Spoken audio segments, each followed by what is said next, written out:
Hello, welcome back to my channel. Today we are going to talk about my April TBR, and it's a little bit ambitious. I have quite the stack here, but I have a few things that I want to do in April.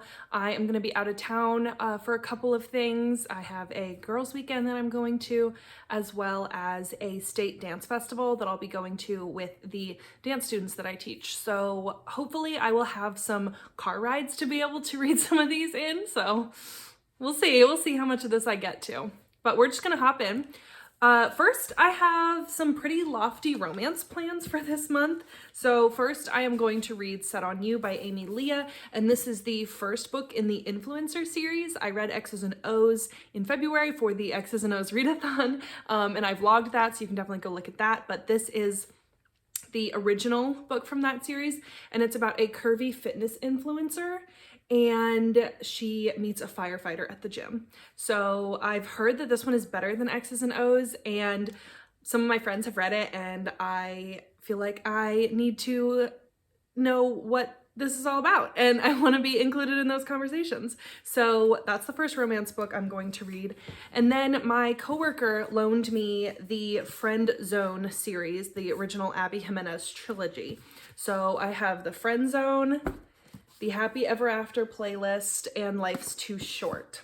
So I do plan on reading these. I read Part of Your World last year and I really loved it, and I've heard really good things about this trilogy, especially this first one. So hopefully I will be able to get through these pretty quickly. I read Part of Your World in one day, so hopefully these will be pretty quick as well, and I really hope I enjoy them. I really love Abby Jimenez writing. I feel like it is deep without being angsty.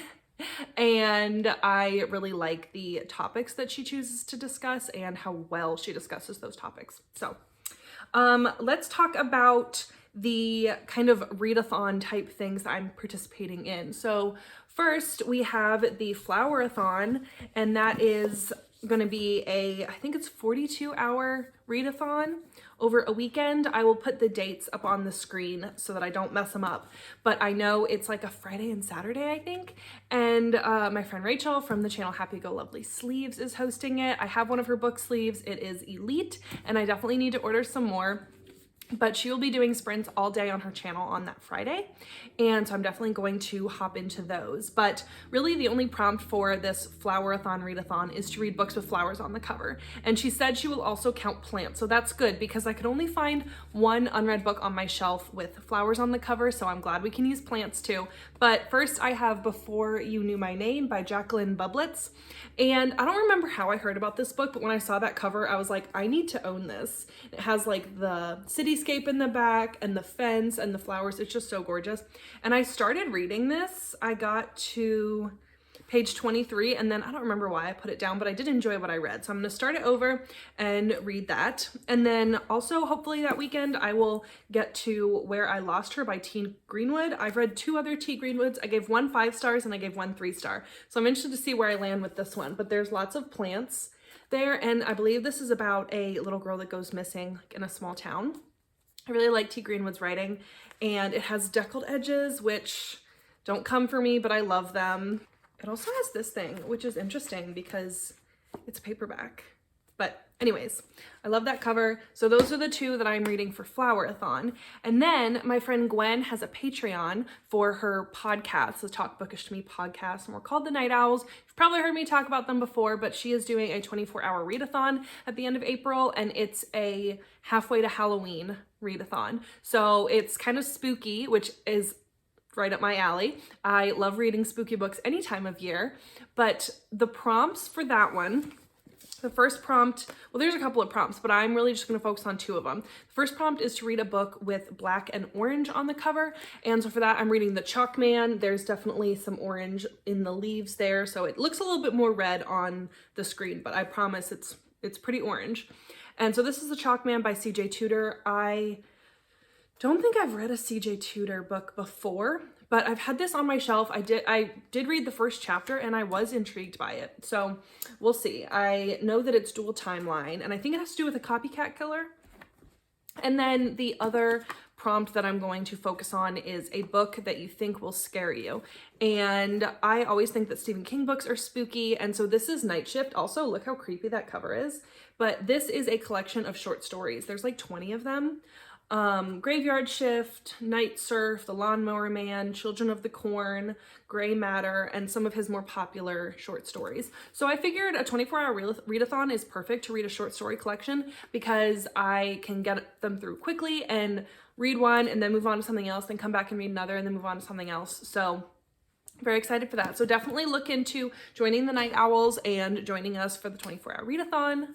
And then also with the Night Owls, Gwen is doing like a bookish bingo type of game throughout the month of April, specifically for Book of the Month books. So I am pretty good at reading my Book of the Month books as they come in, but in March I just had so many other things that I needed to read, so I didn't get to a few. And then I have one that is a Book of the Month version that I got from a friend. So I do have a couple of backlists. So first, let's talk about the one that I got from a friend. My friend Elizabeth sent this to me, and it's The Great Pretender by Susanna Callahan.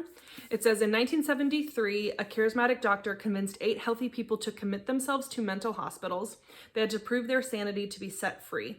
Their undercover mission would change our understanding of madness forever. So I think it's like a true crime, and that seems like right up my alley. If you don't know, I love anything dealing with behavioral health, mental health, insane asylums, things like that. So definitely really excited about that, and like that cover is just amazing, and I love the bright yellow. She also wrote Brain on Fire, A Month of Madness, which I know that is a fairly popular book that people have heard of, but this is from November of 2019, so I didn't get it as a pick, but very excited to read that. And then the ones that I did get as a pick in March, first I got Lone Woman by Victor LaValle, and this is really out of my comfort zone because it's a horror book. It says, a woman with a past, a mysterious trunk, a town on the edge of nowhere, and a bracing new vision of the American West, from the award-winning author of The Changeling. And I loved The Changeling. I read the book and watched the movie. It's so, so good. If you haven't watched it or read the book, I highly recommend you looking into those. But it's set in 1915, and it's about like a homesteader, and there's this mysterious trunk that's always locked, and so I am very excited. And then this is a chunker of a book, but it is I Have Some Questions for You by Rebecca Mackay. And this is listed as literary fiction. It was an add-on. So basically, this professor and podcaster, Bodhi, went to this New Hampshire boarding school, and their friend died.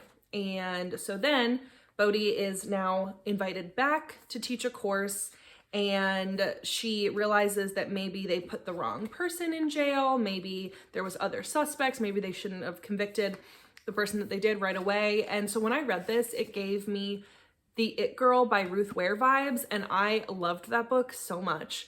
And also I just love that cover. It's just so pretty. So I'm very intrigued by this. It's long, but so is the It Girl by Ruth Ware, and I still loved it. And then even though the bingo game is specifically for Book of the Month copies, I do have 2 backlist books from the Aardvark Book Club. So the Aardvark Book Club is similar to Book of the Month. You've probably heard of them by now if you've been around my channel. But they did send some books to me back in December and then again this past month. And I do have a code with them. It only runs through the end of March, but by the time you're seeing this, you do still have a couple of days to use the code. And if you use my code, you can get your first book for $4, which is a steal. So definitely look into that, and thank you in advance if you decide to use my code. But back in December, they had sent me Closer to Okay by Amy Watson. And I think this is about mental health. And I've heard like there's quite some trigger warnings for suicide and things like that. I have not heard great things about this book, but I haven't heard terrible things either. So I am definitely excited to figure it out and see for myself. And it's short. It's only 239 pages. So it should be pretty easy to get through. And then we have The New Life by Tom Crew. And I love this type of cover. I love anything with like a neutral background and then bright letters. And this is a 19th century novel, summer of 1894, and it's a debut novel about two men who are both in complicated marriages who risk their livelihoods and their lives to write a revolutionary book in the defense of gay love. So I'm very excited about that.